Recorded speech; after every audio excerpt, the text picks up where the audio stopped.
Hello everyone, welcome back to my channel. Good evening, good afternoon, good morning everyone.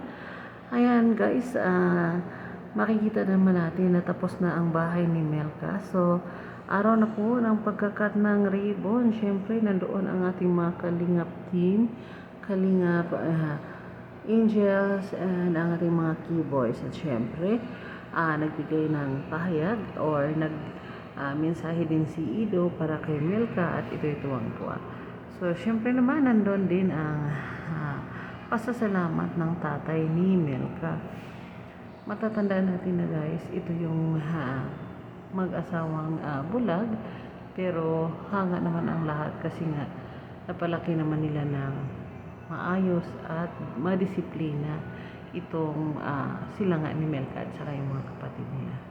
At syempre, nakaka-touch yung message ni Milka, ang pagpapasalamat sa Kalingap kasi nga, nung dumating nga ang Kalingap, nagbago ang buhay or nagbago ang takbo ng buhay nila. Ang ganda ng bahay at syempre, alam kong marami ang natutuwa at nasisiyahan. Kaya guys, huwag naman po natin kaligtaan. Supportahan pa rin natin palagi ang Kalingap team, especially kay Kuya Basintos Matubang, Kalingap Rob at Atina at sa lahat-lahat na.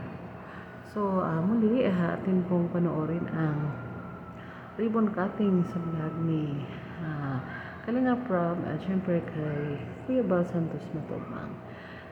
At sana po ay subscribe ninyo ako at magbibigay po ako ng mga update sa ating mga hinahangaan ng Kalingap Angels. So that's all for today. Thank you so much for watching guys. God bless us.